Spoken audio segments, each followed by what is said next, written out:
I had been trying to get to work for the Times for a long time. I had been taught by editors from the Times. I had been told by them that I was tops and wonderful, and they really hoped that I had a great career. Emotion, I'm overcome by Pussy Willow. That I had a great career, but I wasn't going to have it at the Times. Sometimes when I came down to pick up classmates who did work for the Times, I would stand in the bar across the street in Guff's Bar next to Louis Jordan, who was assistant news editor, and I would say, well, Lou, you know, when are you going to hire me? And Lou would say, well, I don't have anything to say about that. And that was the way it went. Finally, Turner Catledge, who was the managing editor, spoke to the journalism alumni. And Catledge, who had never been a copy editor himself, but had been a correspondent, wept and wailed and moaned and groaned about the loss of copy editors. They couldn't find any copy editors. So I got home and I, you know, dear Mr. Catledge, if you're really looking, try me. So he sent for me for an interview.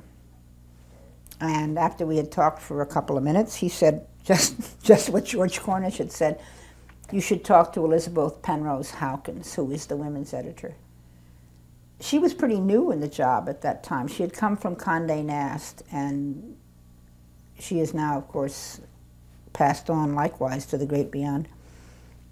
Elizabeth Penrose Hawkins was a different commodity in a lot of ways. She had very British mannerisms. She was married to a Brit.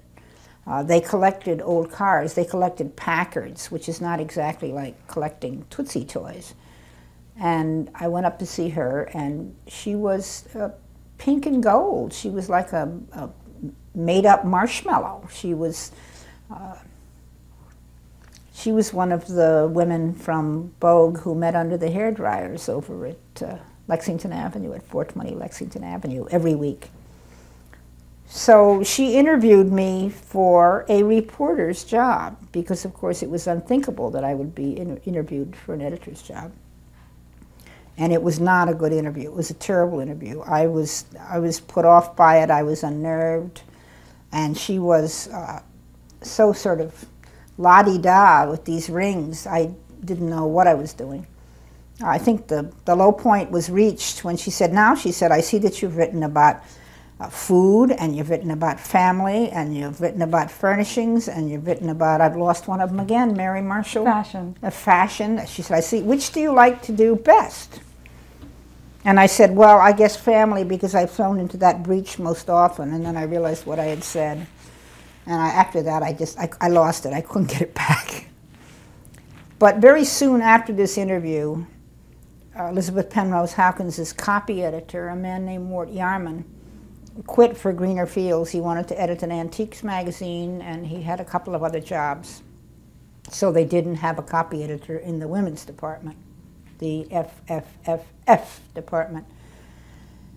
And so they sent for me, and they said, would you come do a tryout? And I said, well, I have a job. I was working for Scripps Howard by that time, full-time. And they said, well, you can do the tryout in the afternoons after you finish your day's work.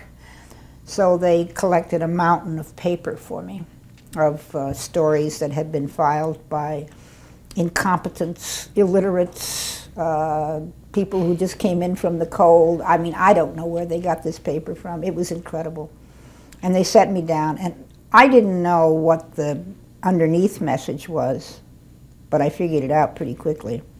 The underneath message was, can we hire a copy editor who will recognize a dirty expression when she sees one?